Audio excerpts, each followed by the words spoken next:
Worsening Oroville Dam crisis, will it become the worst disaster in U.S. history? Later tonight, the first of 3 major storms will hit the Oroville area. Will the Oroville Dam hold? We collectively pray that it does. During the present crisis, and largely due to the fact that Paul Preston and I were among the first to report on this, we have both attracted people, in an official capacity, who want the truth to be told, even if they must keep their names secret in the process. Subsequently, I have managed to establish a number of off-the-record and on-the-record contacts in this process. In this video, I am going to present 3 scenarios that are highly representative of the 3 major viewpoints of this crisis, which I am labeling the good, the bad and the ugly. The good. The following account represents the best-case scenario regarding the present structural integrity of the dam. This information is derived from the former professional contact of the author of the following communication. As far as knowledgeable people, with regard to the present crisis, this is the most optimistic projection of what lies ahead for the 2 million people living between the Oroville Dam and Sacramento. Dave, thank you so much for your reports. My background: your report on Oroville Dam hits home for me. I lived in Oroville for about 7 years. I was the county executive director for the Department of Agriculture, Farm Service Agency for Butte County. Yes, this is huge rice-growing area and large acreage of nut and fruit orchards in the Yuba and Sutter counties, in harm's way if the dam breaks. Butte has huge orchard acres too, but is north of the dam, so they would not be affected. I worked with most of the farmers there and feel for them.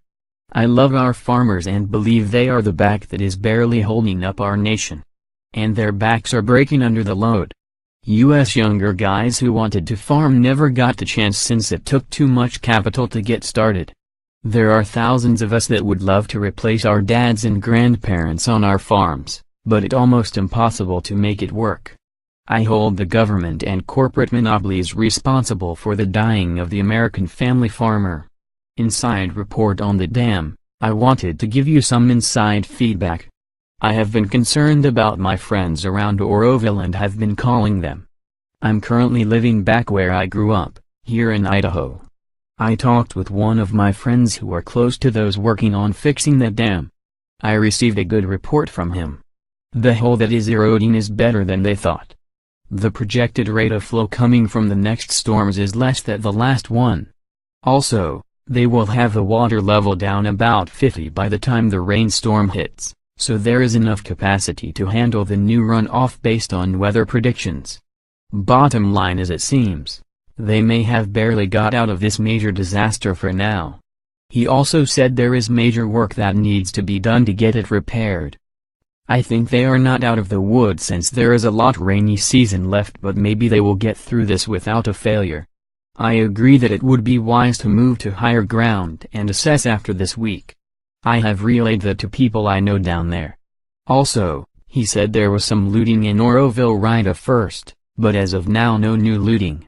Oroville has surrounded the wagons and community leaders, police and all have done a good job to take care of my second hometown. He said I would be proud of the way they pitched in and are getting through this. In spite the evil SEA leadership, good, hard-working, local normal people are holding back the evil. It causes me grief to hear how the lack of SEA state leadership has put millions of people in harm's way. I emailed your link to many of my contacts. Thank you again for your diligent research for the truth. Mark Moorer. Remember, I am charactering the previous account as representative of the most optimistic viewpoint with regard to the structural integrity of the dam. Yet, even in this most optimistic account, Mr. Maurer expresses some doubt as to whether the dam can survive, not just the next 3 storms which will point the area in the next 6 days, but whether the dam will survive the entire rainy season. And even in this optimistic account, the people should be moved to higher ground. The bad. The following account is typical of what I am getting from people who purport to have the background and experience to make informed projections regarding the saving of the Oroville Dam. Dear Mr. Hodges, I have been reading and listening to your accounts about the very serious situation involving the very serious situation here at the Oroville Dam. First, The two spillways are nearly useless in terms of providing relief to the dam. The dam is totally on its own and there is at the present moment nothing that can be done to improve this situation. As falsely advertised, we have not been able to bring the water levels down 50 feet, which has been our goal since the onset.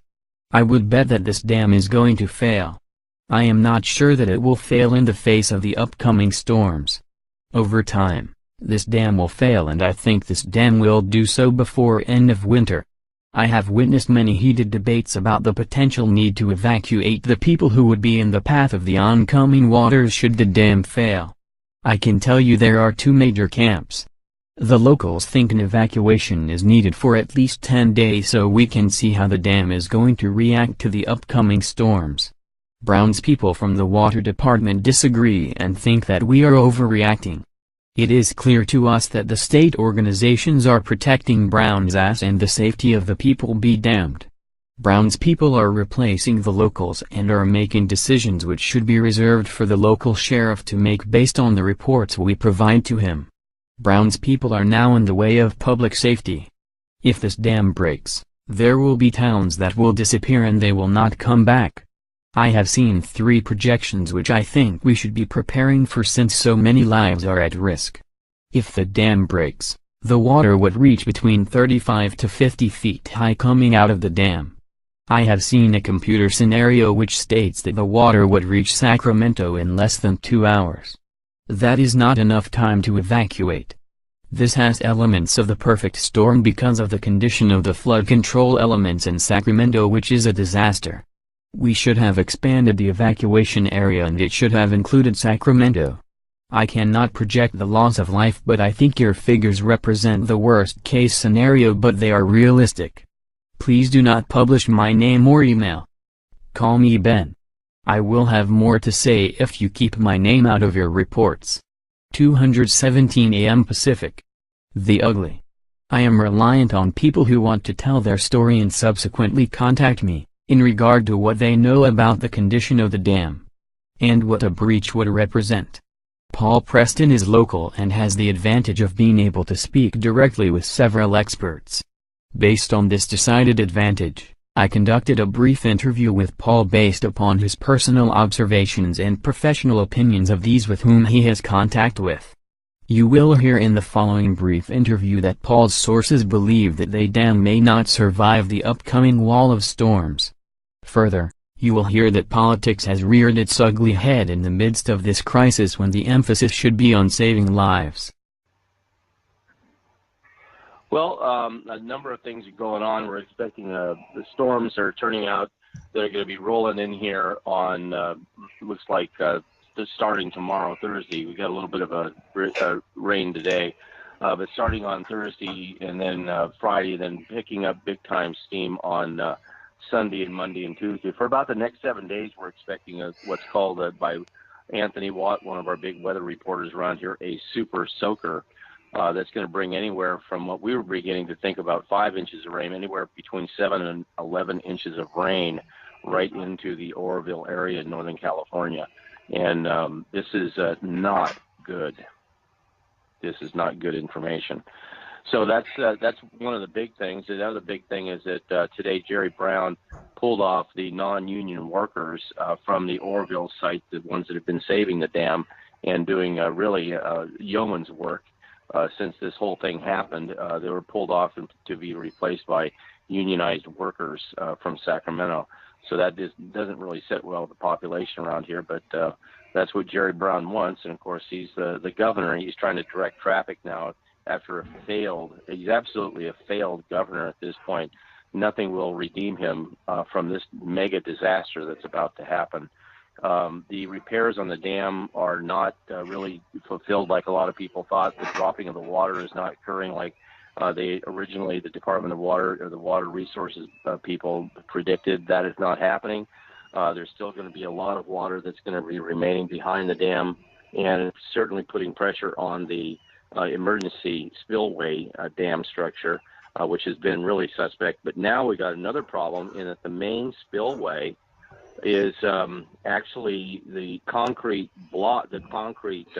chute, if you will, that was ruptured to begin with. Well, it's continued to rupture, and in fact, what it's doing now is, because of the velocity of the water is just tearing up the concrete, it's starting to creep up towards it, the dam itself, and it's starting to act like a buzzsaw on the side of the mountain and gouging out large chunks of the mountain that it's sitting on. So this thing is creeping up towards the actual dam structure itself. At some point in time, they're going to have to turn off the spillway there, because it will endanger the actual dam structure. So they've got a lot of problems. They've got more reports from people that are on the ground. One of the reports said today at 2:38 Pacific time from a source on the ground that they said that there's a 30% possibility right now, right today at that time at 2:38 p.m. Pacific, that there would be a significant failure of the emergency spillway dam. So they're sitting at 30% this afternoon, and nothing seemed to have gotten better by the time I got home and started making calls about 4 hours later. First, thousands of lives were protected from the looming prospect of a catastrophic failure of the emergency spillway by those who directed and facilitated the rapid and efficient evacuation of thousands of people and animals out of this area. Second, and while those evacuations were taking place, the loss, or at least significant damage, to the emergency spillway was prevented by those who directed the rapid reduction of the lake's levels to the point where water no longer ran over the spillway. They also ceased the expansion of the massive hole that was developing in front of it. Taking into account the current level of risk, the predicted strength of the next round of inclement weather, and the capacity of the lake to accommodate increased inflow associated with those storms, we have concluded that it is safe to reduce the immediate evacuation order currently in place to an evacuation warning. This allows evacuated residents to return to their homes and for businesses in the area to resume operations. An evacuation warning considers the possibility that future inclement weather or increased lake levels or problems associated with the existing damage to the spillway could elevate risks in the future